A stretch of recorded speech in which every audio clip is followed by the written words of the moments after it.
আরে টাঙ্গারা ঘুরে কଣ হଉଛି আরে ମୁଁ ଯୋଉଠି ପାରୁନି ତୁ ଏଠି ଚାଷ କରିବୁ ଆରେ ଏଠି ସୁନା ଫସଲ ନୁହଁରେ ତମ୍ବା ବି ବାହାରୁନି ତମ୍ବା ଦେଖିବ ଏଇଠି ସବୁ ହବ ଏଇ ଦେଖ ମାଉସୀ ଆଣି ମାଉସୀ ସବୁ କହିବ ହବ ଚାଷବାସ ଆପଣ ଭଲରେ କରିବାକୁ ହବ ହେଲେ ତା ପୂର୍ବରୁ ଆପଣମାନଙ୍କୁ ଆମର ଜଳ ବିଭାଜିକା ମାନେ କଣ ବୁଝିବାକୁ ପଡିବ। এই শুণ সে ম্যাডাম আনি যাইছন্তি সার সেই বুঝাই দেবে কেমিতি কোউ ক্ষেত্রে কোউ ফসল কলে ফসল অধিকা হব চাষ কেমিতি হব এই টাঙ্গেরা বুঝলে কেমিতি সুনা ফলিব সেই বিষয়ে সে সার আমাকে বুঝাই দেবে বাপা তাহলে বুঝাই দেব।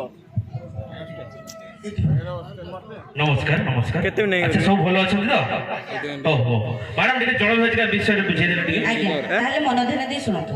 ଜଳ ବିଭାଜିକା ହେଉଛି ଏକ ଅଞ୍ଚଳ ଯେଉଁ ଅଞ୍ଚଳର ବର୍ଷା ଜଳ ଗଡ଼ି ଆସି ଗୋଟିଏ ନାଳରେ ନିଷ୍କାସିତ ହୁଏ ବା ମିଶିଯାଏ ତାହାକୁ ଜଳ ବିଭାଜିକା କୁହାଯାଏ। ତା ଛଡ଼ା ସରକାର ଆପଣମାନଙ୍କ ପାଇଁ ବହୁତ କିଛି ସୁବିଧା ସୁଯୋଗ କରୁଛନ୍ତି। ଆପଣମାନେ ସେ ବିଷୟରେ ଜାଣିନାହାନ୍ତି ବୋଲି ଆଜି ଗାଁ ଛାଡ଼ି ସହରକୁ ଯାଉଛନ୍ତି। ଆଉ ଆପଣମାନେ ଯଦି ସେ ବିଷୟରେ ଜାଣିବେ ଆଉ ଗାଁ ଛାଡ଼ି ସହରକୁ ଯିବେନି ଗାଁରେ ରହି ଚାଷବାସ କରି ଖୁସିରେ ରହିବେ। ହେଲେ ତା ପୂର୍ବରୁ ଆପଣମାନଙ୍କୁ 6ଟି ଜ ବୁଝିବାକୁ ପଡ଼ିବ। ସାର୍ କୁହନ୍ତୁ। ହଁ 6ଟା ଜ ହେଲା ଜଳ ଜମି ଜଙ୍ଗଲ ଜନ୍ତୁ ଜନ ଜୀବିକା।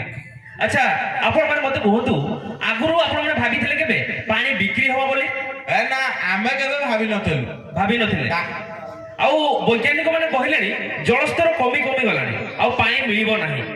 କେମିତି କଣ ପଇସା ଦେଖନ୍ତୁ ଆମେ ମାନେ ଦରକାରଠୁ ଅଧିକ ଏ ସୁନ୍ଦର ପୃଥିବୀକୁ ଆମେ ନଷ୍ଟ କରି ସାରିଲେଣି ସେଇଥିପାଇଁ ଜଳସ୍ତର କମି କମି ଗଲାଣି। ଆଗରୁ ନିଜେ ଚିନ୍ତା କରନ୍ତୁ ଯୋଉ ଜାଗାରେ 5 ଫୁଟ ଖୋଲିଲା ପରେ ପାଣି ବାହାରୁଥିଲା କିନ୍ତୁ ଆଜିକାଲି 50 ଫୁଟ ଖୋଲିଲା ପରେ ବି ପାଣି ବାହାରୁନି। ଠିକ କଥାଟା ଠିକ କଥା।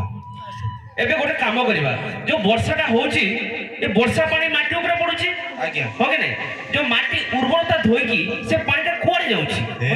ନଦୀ ନାଳ ଏଇ ବାଟ ଦେଇ ସବୁ ସମୁଦ୍ର